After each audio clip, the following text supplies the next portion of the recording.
Hey, I'm back. It's been a while. I hadn't really bought any new action figures recently up until just today. I got in a delivery from Walmart, Masters of the WWE Universe, The Rock.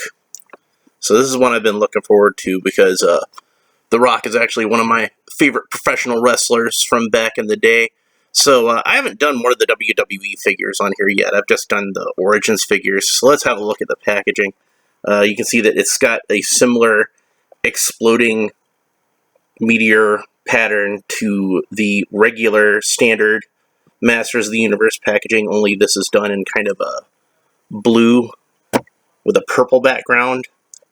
And it's got like a kind of greenish yellow energy exploding behind it. And you can see behind him the ring, which this is the Grayskull ring, and it's got these sort of energy ropes, which on the actual toy is just kind of blue elastic, but it's supposed to represent energy ropes. And then you see Dwayne Johnson in there. They did something kind of interesting with this one, which is like, instead of doing The Rock as he is now with the shaven head, this is actually like a younger version of him. So he's got the closely cropped hair with the sideburns that was his original look. And he also does not have the Samoan tattoos on this shoulder. You can see it's bare.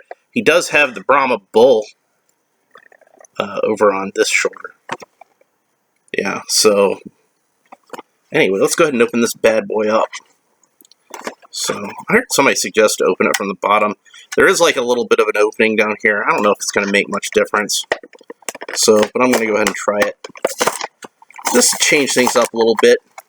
And he does include a mini comic, which when I say mini comic, I mean exactly that. It's a mini comic because it's literally one page.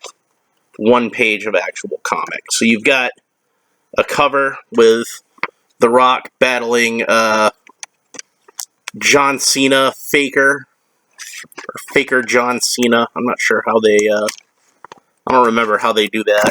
I think it's Faker John Cena. And I think about, there's a little piece of tape holding the comic in, so be careful when you take it out. Faker John Cena, and this dude here, who's wearing Beastman armor and Terror Claws. And I don't remember what that guy's name is. It's like Braun Strowman or something like that. He's a more recent guy. I haven't watched wrestling in like since the 90s, so. And then The Undertaker, who is mashed up with Scareglow, so he's got like a glow-in-the-dark skeleton pattern over his whole figure. That should be really interesting when I finally get that. I would like to have, actually all of those figures are really cool. So, got a rubber band here. Got a couple of rubber bands, so let's get the handy-dandy X-Acto knife. Slice through those, so those won't be a problem. And he's got a little baggie with accessories in it. We'll cover those in just a moment. First, let's get Mr. Johnson out of his package. Rocky Maivia, a.k.a. The Rock. So, he's one of my favorite wrestlers from back in the day. I'd followed him since the beginning. Like, when I first followed him, he was Rocky Maivia, and he was not very popular because he was a squeaky clean baby face in the Attitude Era, so that didn't work out very well for him. So, since everybody hated him and chanted Rocky sucks, they decided, well, we'll make him into a heel since everybody hates him. You don't want people to be indifferent towards you in wrestling. You want them to love you or hate you, one or the other. Either one's good. Some might argue hating you is even better, because then you get to be a heel. So anyway, The Rock became a heel, and when he became a heel, he started acting like this arrogant, conceited ass, and you just thought he was like the coolest thing in the world. And of course, then everybody loved him, so they made him back into a baby face, but kind of an anti-baby face, because it was the Attitude Era. It's got a really nice picture on the back of The Rock, and it says, includes collector's booklet, so they don't even have the balls to call this thing a comic book. But it's literally one page. The artwork's nice, though. It's pretty nice artwork. I don't know if I'd say it's better than the artwork in the regular Masters of the Universe comic that I have, but it's probably at least on a par. Anyway, so it says, the battle is down to the final four, but they forgot about The Rock. Finally, The Rock has come back to Castle Grayskull, and what do we have here? Yo, New Day, 3 like pancakes? Why don't you pancake out of here? And Braun, you really got the great one. You really think the great one is gonna get D's hands? I guess get D's hands is something he says. That's probably why he has the terror claws, because they're huge hands. I think, it doesn't matter what you think! And then you see him, like, do this thing where he explodes, as he says it, with a powerful energy. And, know your role and shut your mouth. And look, the biggest Rudy Poo of them all, Triple H. You want to control the people of WWE Turnia? You're gonna have to get through the people's champ if you smell what The Rock is cooking. And they actually have, like, is cooking in, like, a separate panel there, so it gives the illusion of having the pause. Alright, so let's have a look at the figure. And, it is an excellent likeness of The Rock, which it should be, because this is a guy who's had, like, hundreds of action figures of him made by now. Like, I might even have handy. Yeah, I've got one right here. The Rock from the G.I. Joe movie. So, he's got a lot of good likenesses of him out there. This isn't even, like, the best one in the G.I. Joe line, I don't think, but it's a decent enough one. And like I said, this is a younger version of The Rock. So he's got hair and sideburns. And you can see he's wearing a He-Man-like harness. It's not the same mold as He-Man's, but it's very similar. And it's got the Brahma Bull as an emblem on the front, which is appropriate. And this is the same harness that John Cena wears in his wrestling figure. And you can see that he's got, where it says Never Give Up on there, and a picture of him lifting very heavy dumbbells. So, and John Cena actually had some different wristbands where they're kind of like these double wristbands. I don't quite get what the point of that is, but whatever. It's I haven't done a review of the John Cena figure yet. I might do that, even though I already opened it up. That was actually one of the first ones I got with the Grayskull ring and Terror Claws Triple H. Anyway, so yeah, he's got like a fairly accurate skin tone, I think. It's that sort of deep olive tan, like you think of The Rock as having. Probably due to his mixed Samoan and African-American heritage. And I think I've got He-Man handy. Let's compare their skin tones. The Rock is, as you can see, hopefully you can see on the camera, a little bit darker, and He-Man's got a slightly more orange tinge. I think that The Rock's skin color actually probably would have been better for He-Man, because it's closer to the vintage He-Man action figure, which I don't have one handy, but I do have right here Classics Triclops. And if you compare the two skin tones on that, I don't know how it's turning out on camera, but they're fairly similar. So, anyway, this harness is removable, I believe, yep. But to properly remove it, you have to take the figure apart, which since these are made for this. And if you take the harness off of him, then you pretty much just have an action figure of The Rock as a professional wrestler. So this is really the only, well, he's got the He-Man wristbands. So, other than the He-Man wristbands, though, this is really the only thing that makes him a Masters of the Universe type figure. If you take this off, you could just pretend this is a regular professional wrestling version of The Rock. Let's go ahead and put it back on him, though. And it closes in the back, just like the Origins He-Man does. It does not have a slot in the back to store a weapon. So, if you wanted to store a weapon back there, you're SOL. Let's see what accessories he has. He has a championship belt, which, I haven't seen this belt yet, but it's pretty cool. It has 4 little pins here which are supposed to fasten into these little holes here. And as you can see, there are 6 holes.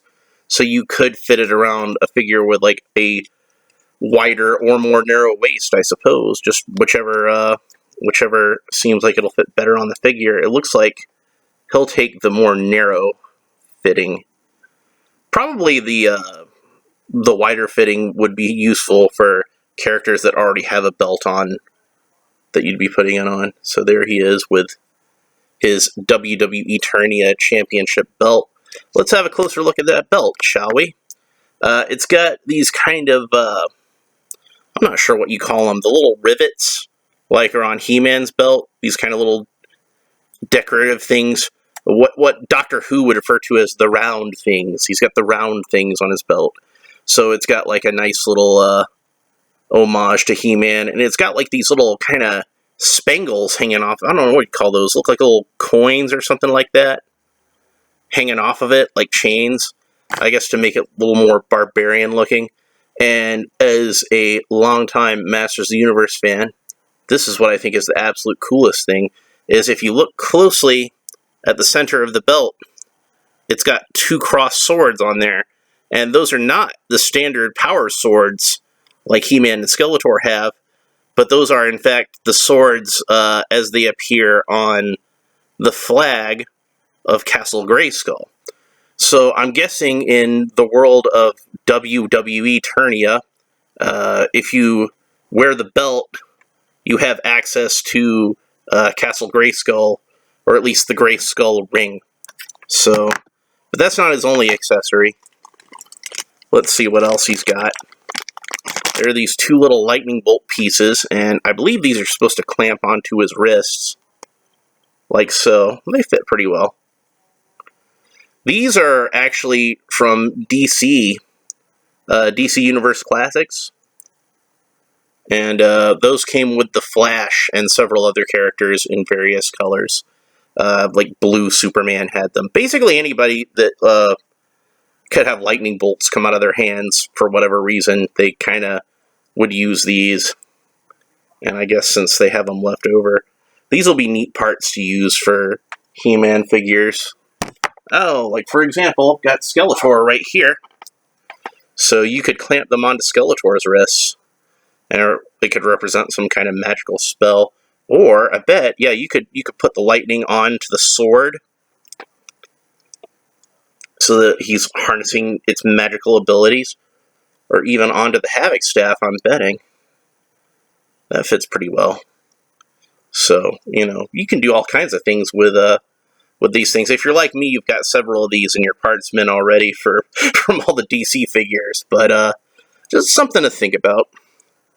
And The Rock's last accessory is a mace. Now, this is Man-at-Arms mace from the Masters of the Universe Classics figures, so it's much bigger than the one that will come with the Origins figure. It fits in his hand pretty decently. Now, I lost the mace that came with one of my Man-at-Arms figures. I don't know what happened to it. But if I can get it with this figure, and this would probably be a good figure for customs, so I don't see any reason why I shouldn't buy an extra one. I could probably give this mace to my Man-at-Arms figure. Maybe paint it orange. Or leave it black. It could kind of represent like a weapons pack kind of thing. I wasn't sure why they went with the mace instead of an axe or a sword, but as I think about it, where did I put the comic?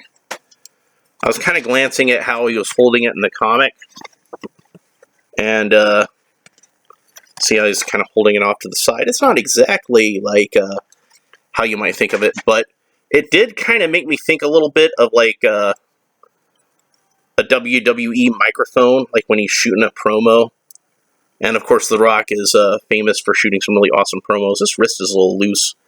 I'm kind of trying to get him to hold it at an angle where he could be talking into it, but it keeps falling over. But anyway, I think that might be why they decided to use a mace as The Rock's weapon of choice, because it's kind of like a microphone, kind of microphone shaped, and that's kind of cool.